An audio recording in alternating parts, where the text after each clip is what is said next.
बलूचिस्तान एक ऐसा नाम जो पाकिस्तान के गले की हड्डी बन चुका है। हालात ऐसे हो गए हैं कि पाकिस्तान ना तो बलूचिस्तान को निगल पा रहा है और ना ही उगल पा रहा है। यह हालात कुछ दिन, कुछ हफ्तों और कुछ महीनों में नहीं हुए। पाकिस्तान और बलोच लोगों के बीच संघर्ष का इतिहास बहुत पुराना है, इतना पुराना जिसे बताने के लिए काफी वक्त चाहिए। हम आपको सरल भाषा और तथ्यों के जरिए यह बताने की कोशिश करेंगे कि आप बलूचिस्तान की पूरी कहानी को समझ जाएं।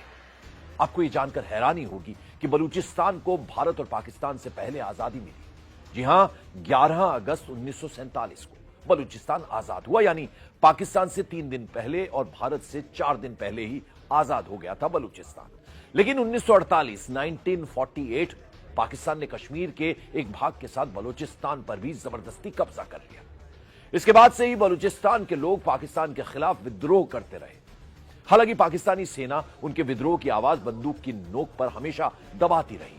जो मौजूदा खूनी संघर्ष चल रहा है उसकी बुनियाद 2003 में ही पड़ गई थी। ये वो दौर था जब पाकिस्तानी सेना बलोच लोगों को रौंद रही थी। खासकर जनरल परवेज मुशर्रफ के शासन के दौरान पाकिस्तानी सेना का अत्याचार चरम पर था। बलोच विद्रोहियों ने भी तंग आकर पाकिस्तानी सेना को बड़े स्तर पर टारगेट करना शुरू कर दिया। कहा जाता है कि बलूचिस्तान में 8000 ऐसी महिलाएं हैं जिन्हें हाफ विडो कहा जाता है। इसका मतलब यह है कि इन महिलाओं को यह पता ही नहीं है कि उनके पति जिंदा हैं या पाकिस्तानी सेना ने उन्हें मार दिया है।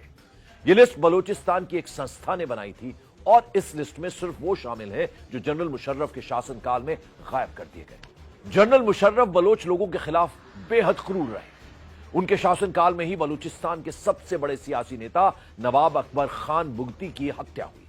उसके बाद से ही बलोच लोगों में पंजाबियों और मुहाजिरों को लेकर नफरत भर गई। आज बलोच लोगों की सबसे बड़ी नेता डॉक्टर मेहरंग बलोच हैं, जो पेशे से एक डॉक्टर है।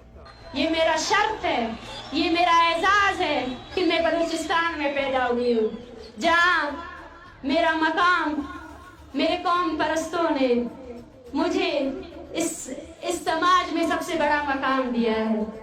उनके पिता और 2 भाई भी गायब हुए लोगों की लिस्ट में हैं। मिसिंग पर्सन की लिस्ट में डॉक्टर मेहरंग बलूचिस्तान की आवाज बनने के लिए उन्होंने शादी भी नहीं की और हर प्लेटफॉर्म पर बलोच लोगों के मुद्दे वो उठाती रही। We express our deepest gratitude for the global community unwavering support. As we unite in the march against Baloch genocide, it is essential to emphasize the critical importance of defending human rights universally. Balochistan की स्थिति बद से बदतर होती गई और बलूचिस्तान पाकिस्तान के हाथ से तेजी से फिसलता जा रहा है। अब तो BLA यानी बलोच लिबरेशन आर्मी और पाकिस्तानी सेना के बीच जंग सी ही छिड़ गई है। BLA की स्थापना साल 2000 में हुई थी और इसका एक ही मकसद बलूचिस्तान को पाकिस्तान से आजाद कराना। पाकिस्तानी सेना के खिलाफ सशस्त्र संघर्ष कर रहा है BLA। जब BLA बना था तब इसके पास 6000 से ज्यादा लड़ाके थे, लेकिन समय के साथ इसकी संख्या घटती चली गई। कुछ एजेंसियों के मुताबिक BLA के पास फिलहाल 1000 से 1500 लड़ाके हैं। मजीद ब्रिगेड BLA का एक खास आत्मघाती दस्ता है जिसमें करीब 100 से 150 आत्मघाती लड़ाके शामिल हैं। BLA पाकिस्तान के खिलाफ गुरिल्ला युद्ध की रणनीति अपना रहा है। बलोच लड़ाके पाकिस्तानी सुरक्षा बलों को निशाना बनाते हैं, जिसमें सेना, पुलिस और सरकारी प्रतिष्ठान शामिल हैं। बलूचिस्तान के लोग चीन पाकिस्तान इकोनॉमिक कॉरिडोर के खिलाफ हैं। चीन ने बलूचिस्तान में भारी निवेश किया हुआ है और बलूच विद्रोहियों के निशाने पर चीन का यह महत्वाकांक्षी प्रोजेक्ट भी है। Motive of our attack was very clear. It was a simple and clear message to China and Pakistan to withdraw immediately from Balochistan. This warning to China and Pakistan was also given by our leader, General Aslam Baloch, but China failed to pay heed.